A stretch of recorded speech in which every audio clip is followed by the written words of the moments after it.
विद्यार्थियों, जैसा कि आपको पता है कि दिनांक 21 सितंबर से स्कूल आंशिक रूप से खोले गए हैं। अब आप अपनी पठन पाठन की समस्याओं के लिए शाला में उपस्थित होकर शिक्षकों से मार्गदर्शन प्राप्त कर सकते हैं।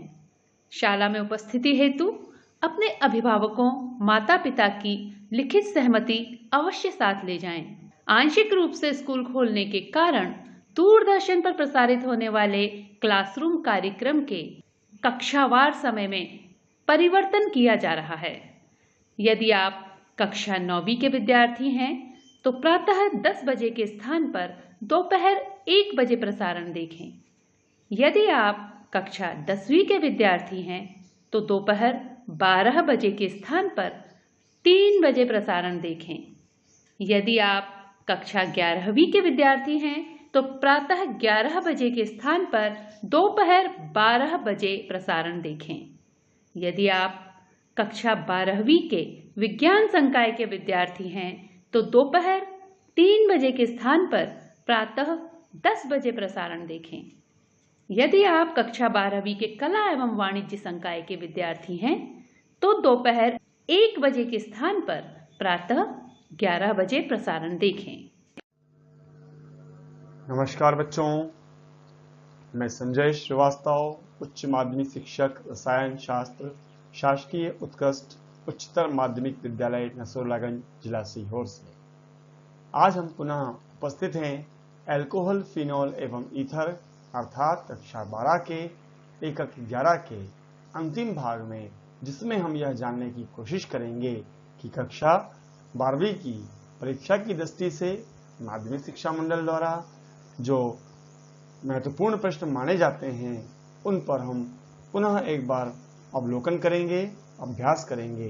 तो आइए हम चलते हैं अल्कोहल, फिनॉल एवं ईथर पर।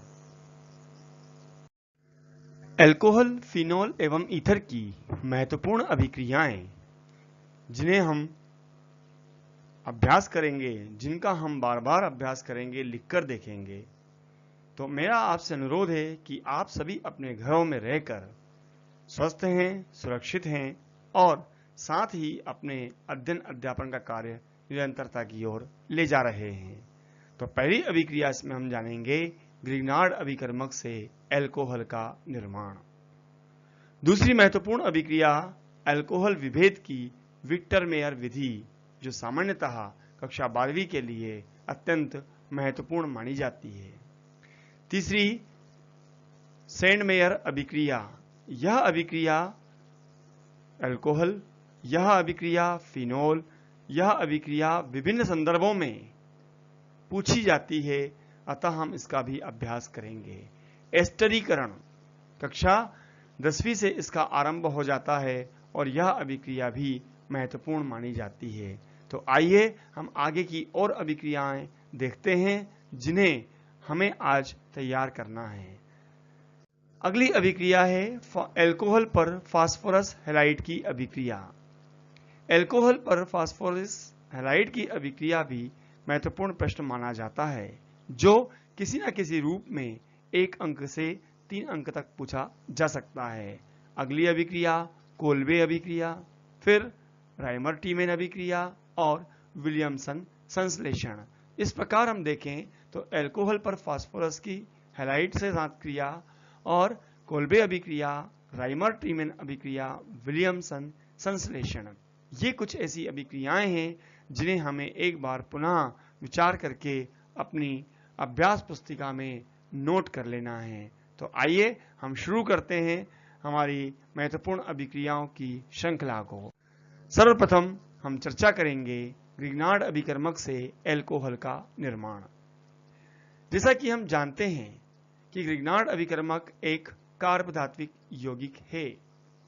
ग्रिग्नार्ड अभिकर्मक एक कार्बधात्विक यौगिक है जिसका सामान्य सूत्र एल्किल मैग्नीशियम हैलाइड के रूप में RMgX होता है।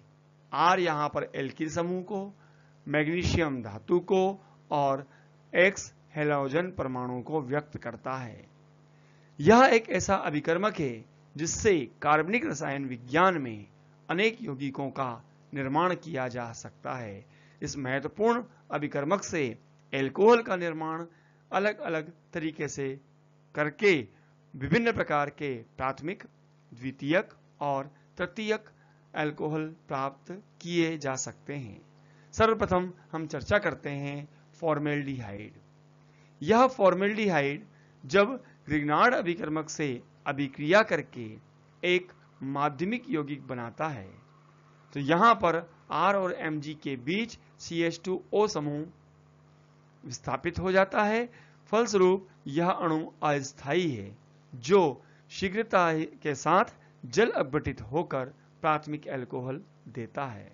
अर्थात हमें यह मानना है, हमें यह समझना चाहिए कि जब किसी अभिकारक से ग्रिग्नार्ड अभिकर्मक की अभिक्रिया कराई जाती है तो एक माध्यमिक यौगिक बनता है जो जल अपघटन के उपरांत उत्पाद में बदल जाता है और मैग्नीशियम के साथ हेलोजन परमाणु और हाइड्रोक्साइड परमाणु या आयन जुड़ जाते हैं।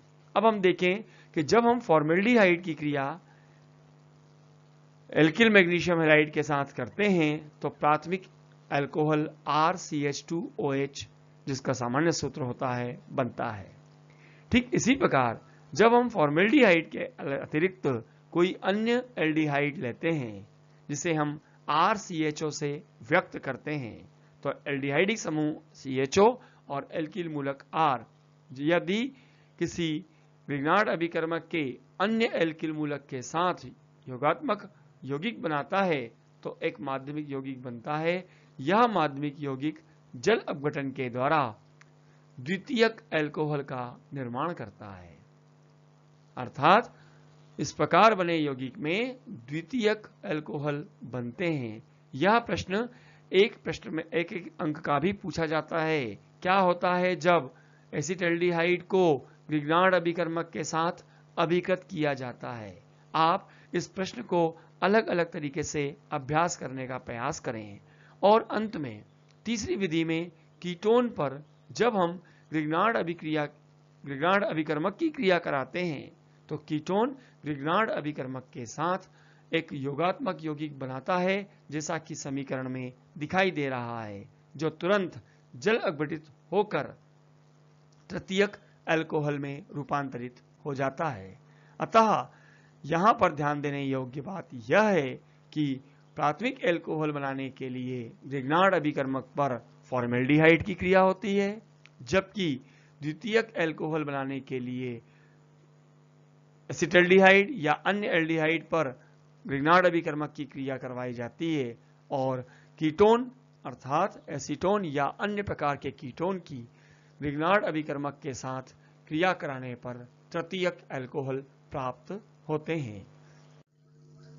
अब अगली विधि है एल्कोहल विभेद की विक्टर मेयर विधि। जैसा कि हमने पूर्व के वीडियोस में आपसे विचार किया, आपसे बात की थी, आज पुनः इसको हम देखते हैं कि प्राथमिक एल्कोहल, द्वितीयक एल्कोहल एवं तृतीयक एल्कोहल को विभेद करने की इस विधि में अग्रांकित पद प्रयुक्त होते हैं। प्रथम पद में सर्वप्रथम 3 परख नली में अलग अलग एल्कोहल को लेते हैं जो हमें ज्ञात नहीं है कि कौन सा प्राथमिक है, कौन सा द्वितीयक है या कौन सा तृतीयक है। द्वितीय पद में तीनों परख नली में फास्फोरस की उपस्थिति में आयोडीन मिलाते हैं जिसके फलस्वरूप एल्किल आयोडाइड बनते हैं, जबकि तृतीय पद में इस मिश्रण में सिल्वर नाइट्राइट का विलयन मिलाया जाता है जिसके फलस्वरूप एल्किल नाइट्राइट प्राप्त होते हैं।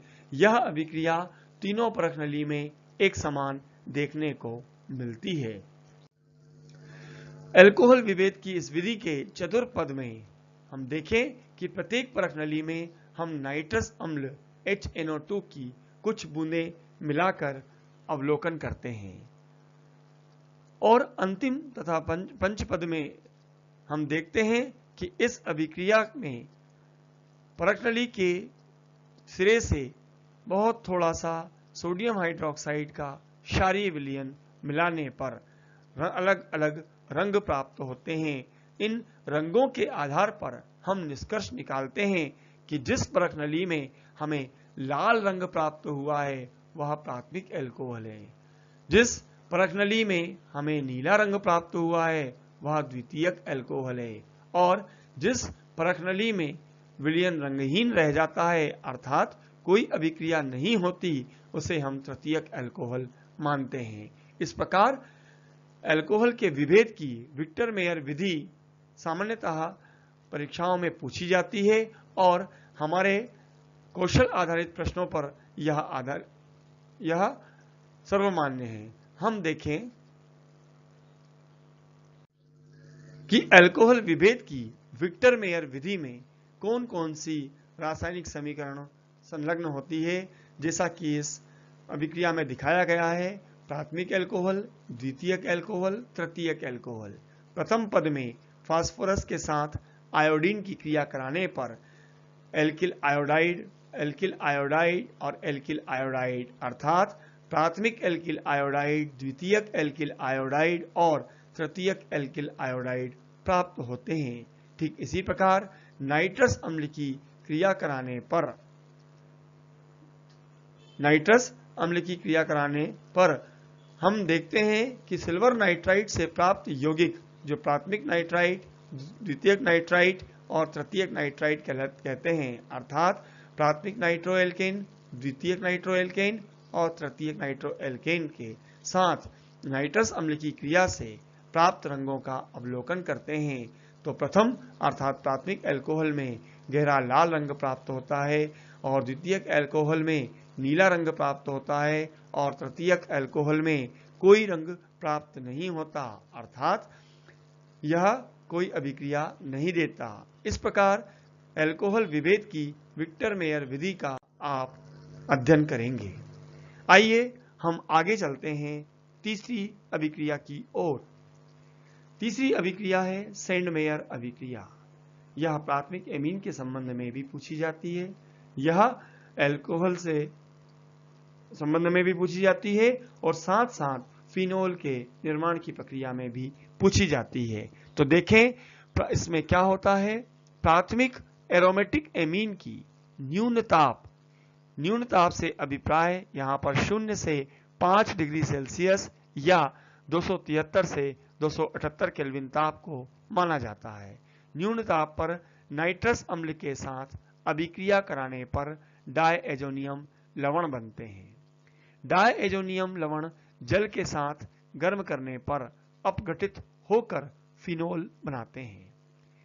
हम समीकरण में इसका अध्ययन करें तो ये पाएंगे कि यदि हम बेंजीन को किसी नाइट्रिक कारक अर्थात सांद्र सल्फ्यूरिक अम्ल और सांद्र नाइट्रिक अम्ल के मिश्रण के साथ लगभग 40 डिग्री सेंटीग्रेड ताप पर अभिकृत करते हैं, गर्म करते हैं, तो हमें नाइट्रोबेंजीन प्राप्त होता है। यह नाइट्रोबेंजीन अपचयन के द्वारा, जिसका अपचयन हम जिंक और सांद्र हाइड्रोक्लोरिक अम्ल के साथ करते हैं, तो यहां पर नाइट्रो समूह एमीन समूह में अपचयित हो जाता है, अर्थात नाइट्रोबेंजीन एनिलीन में रूपांतरित हो जाता है। इस प्रकार प्राप्त एनिलीन या प्राथमिक एमीन की जब हम न्यून ताप पर सांद्र HCl की उपस्थिति में और सोडियम नाइट्राइड के साथ अभिक्रिया करते हैं तो यहां पर डायएजोनियम लवण बनते हैं, जैसा कि समीकरण में दिखाई दे रहा है। यह बेंजीन डायएजोनियम क्लोराइड कहलाता है। इस क्रिया में जल का एक अणु पृथक हो जाता है और यह क्रिया डायएजोटाइजेशन या डायएजोटीकरण कहलाती है। इस पद को डायएजोटीकरण कहते हैं क्योंकि यहां पर डायएजोनियम लवण का निर्माण होता है। तत्पश्चात जब डायएजोनियम लवण में जल के द्वारा लगभग 10 डिग्री सेल्सियस ताप पर जल अपघटन की क्रिया कराई जाती है तो नाइट्रोजन गैस मुक्त होती है, हाइड्रोजन क्लोराइड गैस निकल जाती है और अंत में फिनोल प्राप्त होता है। इस प्रकार सेंड मेयर अभिक्रिया की संपूर्ण क्रिया विधि में यदि हम विस्तार से देखें तो 4 पद सम्मिलित होते हैं। अगली अभिक्रिया एस्टरीकरण। जैसा कि आपको ज्ञात है, कक्षा 10वीं के कार्बन के यौगिक के अध्याय में आपने इसे जरूर देखा होगा। यह अभिक्रिया एस्टरीकरण क्या है, आइए देखते हैं। जब अल्कोहल को कार्बोक्सिलिक अम्ल के साथ सांद्र सल्फ्यूरिक अम्ल की उपस्थिति में धीरे धीरे गर्म किया जाता है तो फलों के समान गंध वाले एस्टर प्राप्त होते हैं। यह अभिक्रिया एस्टरीकरण कहलाती है। आप अपनी जानकारी के लिए यह जानें कि बाजार में हम विभिन्न खाद्य पदार्थों में जिन गंध का या गंध देने वाले पदार्थों का उपयोग करते हैं वे एस्टर कहलाते हैं, और वे एस्टर सामान्यतः अम्ल और अल्कोहल के संयोग से बने हुए यौगिक हैं जिनमें क्रियात्मक समूह बंध COO बंध अर्थात कार्बोक्सिलेट या हम कह सकते हैं कार्बोक्सिल समूह पाया जाता है, एस्टर समूह पाया जाता है।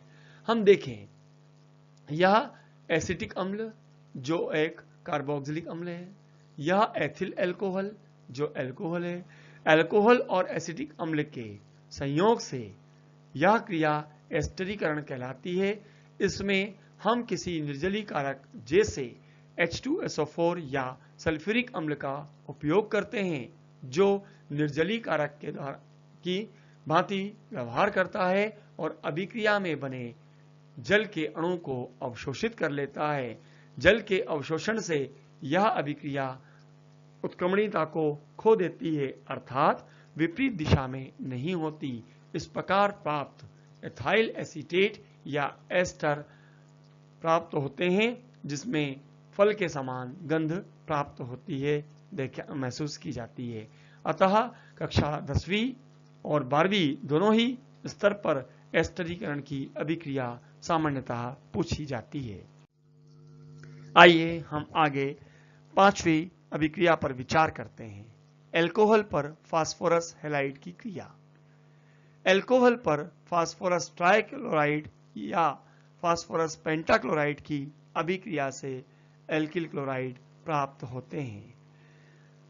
अल्कोहल पर PCl3 या PBr3 यहां पर X क्लोराइड और ब्रोमाइड को संकेत कर रहा है, तो यहां 3 अणु अल्कोहल के लेने से फास्फोरस ट्राइक्लोराइड या फास्फोरस ट्राइब्रोमाइड के साथ तदनुरूप एल्किल हैलाइड बनता है तथा साथ ही H3PO3 अर्थात आर्थोफॉस्फोरिक अम्ल का निर्माण होता है। यह क्रिया एक अंक में सामान्यतः पूछी जाती है। इसी प्रकार अल्कोहल के साथ फास्फोरस पेंटाक्लोराइड अर्थात पेंटा हैलाइड की बात की जाए तो इस अभिक्रिया में भी एल्किल हैलाइड बनते हैं और POCl3 तथा HCl बाई प्रोडक्ट या उप उत्पाद के रूप में प्राप्त होते हैं। अल्कोहल पर फास्फोरस हैलाइड की अभिक्रिया का सामान्य अध्ययन आपके द्वारा किया जाना चाहिए। आगे बढ़ते हैं अगली अभिक्रिया की ओर, कोल्बे अभिक्रिया। कोल्बे अभिक्रिया फिनोल की महत्वपूर्ण अभिक्रिया है जिसमें फिनोल को सोडियम हाइड्रोक्साइड के साथ अभिकृत करने पर बना फिनोक्साइड आयन फिनोल की अपेक्षा इलेक्ट्रॉन स्नेही एरोमेटिक प्रतिस्थापन अभिक्रिया के प्रति अधिक क्रियाशील होता है। अतः यह CO2 जैसे कार्बन डाइऑक्साइड जैसे दुर्बल इलेक्ट्रॉन स्नेही के साथ इलेक्ट्रॉन स्नेही प्रतिस्थापन अभिक्रिया करता है, जिसके फलस्वरूप ऑर्थोहाइड्रोक्सी बेंजोइक अम्ल सैलिसिलिक अम्ल बनता है। देखें रासायनिक अभिक्रिया की ओर। यह फिनोल सोडियम हाइड्रोक्साइड के साथ सोडियम फिनोक्साइड बनाता है। फिनोल सोडियम हाइड्रोक्साइड के साथ सोडियम फिनोक्साइड बनाता है जो अम्ल की उपस्थिति में कार्बन डाइऑक्साइड के साथ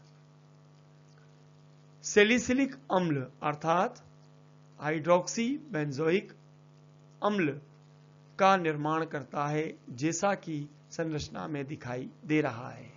यह कार्बोक्सिलिक अम्ल ऑर्थो स्थिति पर संलग्न रहता है। इस प्रकार फिनोल सोडियम हाइड्रोक्साइड के साथ सोडियम फिनॉक्साइड बनाता है, जो कार्बन डाइऑक्साइड और हाइड्रोजन आयन की उपस्थिति में सैलिसिलिक अम्ल में रूपांतरित हो रहा है। अगली अभिक्रिया है राइमर-टीमेन अभिक्रिया। राइमर-टीमेन अभिक्रिया को हम विस्तार से जानने की कोशिश करेंगे।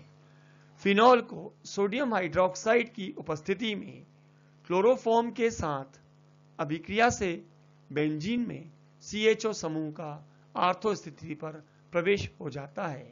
इस अभिक्रिया को राइमर-टीमेन अभिक्रिया कहते हैं। देखें यह अभिक्रिया रासायनिक रूप से कैसे व्यक्त की जाती है, तो रासायनिक समीकरण में देखने से स्पष्ट हो रहा है।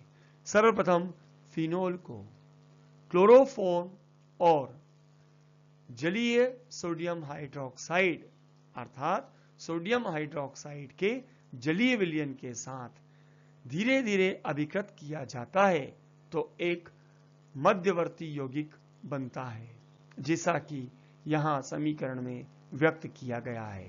अर्थात बेंजीन नाभिक के ऊपर OH समूह का ONA अर्थात सोडियम फिनॉक्साइड में रूपांतरण, साथ ही क्लोरोफॉर्म के अणु का CHCl2 के रूप में जुड़ना मध्यवर्ती को यौगिक के बनने को प्रकट कर रहा है।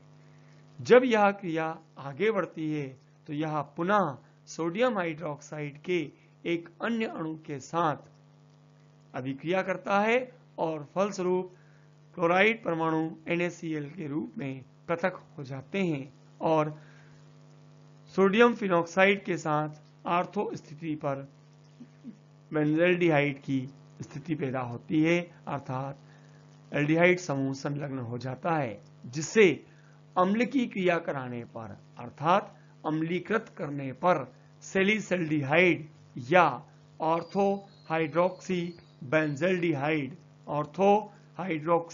बेंजल्डिहाइड या सैलिसल्डिहाइड प्राप्त होता है। इस प्रकार राइमर-टीमेन अभिक्रिया का आप विस्तार से जानने की कोशिश करें। अपनी अभ्यास पुस्तिका में इसको लिखने का अभ्यास करें, क्योंकि कहते हैं रसायन शास्त्र का आधार ही अभ्यास है।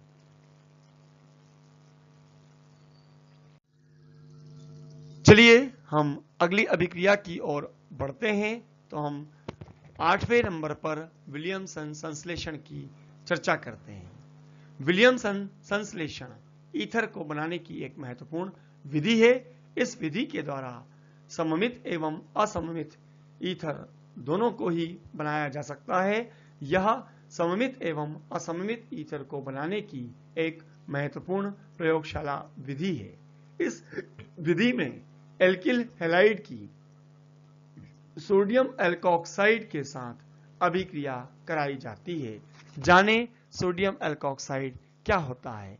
पहले हम देखें कि सोडियम हाइड्रोक्साइड की क्रिया जब कभी हम अल्कोहल से कराते हैं तो अल्कोहल के अम्लीय गुण के कारण यह सोडियम के साथ लवण बनाता है, अर्थात सोडियम एल्कोक्साइड एक लवण है जो अल्कोहल एवं क्षार जैसे सोडियम हाइड्रोक्साइड की क्रिया से बनता है। सोडियम एल्कोक्साइड पर एल्किल हैलाइड अर्थात एल्को हल्का OH हटाने पर हेलोजन के संयोग से बने एल्किल हैलाइड या हेलो एल्केन के साथ अभिकृत करने पर, तो यहां पर एथाइल ब्रोमाइड को हमने उदाहरण के तौर पे लिया है और सोडियम टर्शरी ब्यूटाक्साइड यह एल्कोक्साइड के रूप में प्रयुक्त किया है। दोनों की अभिक्रिया से टर्शरी ब्यूटिल इथाइल ईथर बनता है। इस अभिक्रिया में सोडियम आयन ब्रोमाइड के साथ अधिक संलग्नता दर्शाता है, फलस्वरूप सोडियम ब्रोमाइड पृथक हो जाता है और हमें ईथर प्राप्त होते हैं। ईथर प्राप्त करने की विलियमसन संश्लेषण की विधि महत्वपूर्ण विधि मानी जाती है। अब हम देखें अभ्यास के लिए इन प्रश्नों का किस प्रकार से हमें तैयारी करना होगी। तो हम जानेंगे कि रासायनिक अभिक्रिया को रासायनिक समीकरण सहित लिखिए। तो यहां पर पूछा जाता है अल्कोहल विभेद की विक्टर मेयर विधि का रासायनिक अभिक्रिया के साथ रासायनिक समीकरण सहित विस्तार से विश्लेषण कीजिए। जैसा कि मैंने आपको सर्वप्रथम बताया था कि अल्कोहल के विभेद की इस विधि में हम लोग पहले पदों का विस्तार से विवरण करेंगे, तत्पश्चात प्रत्येक अल्कोहल के लिए रासायनिक समीकरण को व्यक्त करेंगे और प्राथमिक अल्कोहल के लिए, द्वितीयक अल्कोहल के लिए, तृतीयक अल्कोहल के लिए अलग अलग रासायनिक समीकरण को लिखने पर प्राप्त रंगों के आधार पर अवलोकन के पश्चात, चूंकि यह परीक्षा में पूरे 4 अंकों का पूछा जाता है, माध्यमिक शिक्षा मंडल की परीक्षा की प्रणाली के आधार पर इस अध्याय से 4 अंकों के प्रश्न निर्धारित हैं और यह प्रश्न 4 नंबर का अकेला ही पूछा जा सकता है। दूसरी अभिक्रिया सेंडमेयर अभिक्रिया।